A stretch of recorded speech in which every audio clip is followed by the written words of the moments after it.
Good morning. How many of you enjoy being comfortable, right? We love our favorite chair, our predictable routine, our familiar surroundings. Comfort zones aren't bad, they're like spiritual and emotional rest stops. But what happens when God's voice interrupts that comfort? When he clearly says, it's time to go. I have something new for you, but you have to leave the familiar to get to it. This morning, we're going to look at one of the most dramatic comfort zone exits in history, the call of Abram, who became Abraham. His story isn't just ancient history. It's a template for what it looks like when faith collides with comfort. Let's set the stage. In Genesis 11, we meet Abram. He's 75 years old. He's settled. His father had already moved the family from Ur to Haruna. Major journey itself, and they put down roots. Harun was a prosperous trading center. Abram had family, possessions, servants, an established life. He was basically in his retirement years. His comfort zone was a physical, tangible reality. But in Acts, we learn God's call actually came to Abram way back in your... The stay in Haran was a pause, maybe a comfortable detour. God was calling him to something more, but more required leaving something secure. Can you relate?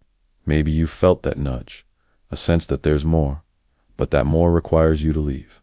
That's the crisis point. Now, let's read the call. Genesis 12 says, the Lord had said to Abram, go from your country, your people, and your father's household, to the land I will show you. I will make you into a great nation, and I will bless you. I will make your name great, and you will be a blessing. I will bless those who bless you, and whoever curses you, I will curse. And all peoples on earth will be blessed through you. Let's break this down. First, the command is all about leaving. Go from your country, your people, your father's household, every layer of his identity and security. God doesn't start with the destination. He starts with the departure. Second, the promise is attached to obedience. All those staggering I will statements, land nation, greatness are, all future tense. They're invisible. All Abram has in the present is the command and the voice of God. And third, the destination is vague. To the land I will show you, not a map, not GPS coordinates, just a relationship. He wasn't following a plan. He was following a person. His comfort zone was defined by the known. God's call was defined by a promise. Faith is the bridge between the two. So what does he do? The Bible simply says, so Abram went, as the Lord had told him. Hebrews puts it this way, by faith Abraham, when called to go to a place he would later receive as his inheritance, obeyed and went, even though he did not know where he was going.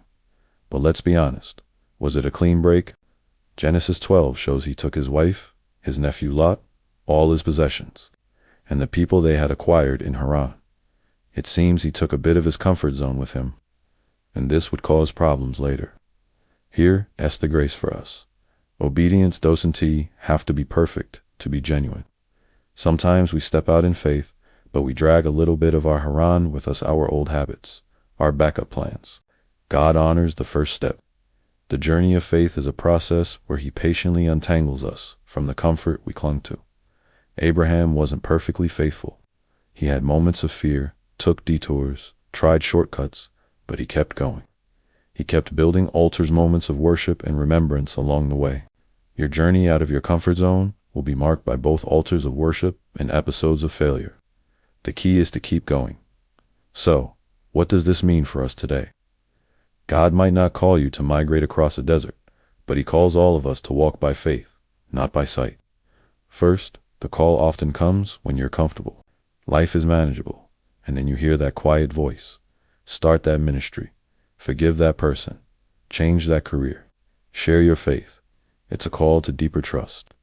Second, it always involves a leave before a receive. You leave control to receive provision. Leave a grudge to receive peace. Leave a good job for a God-given purpose. What might God be asking you to leave?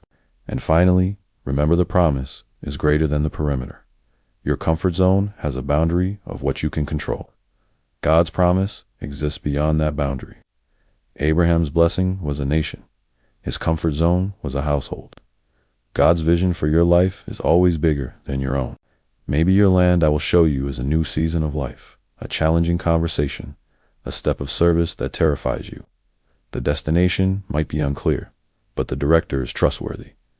This week, I invite you to do two things.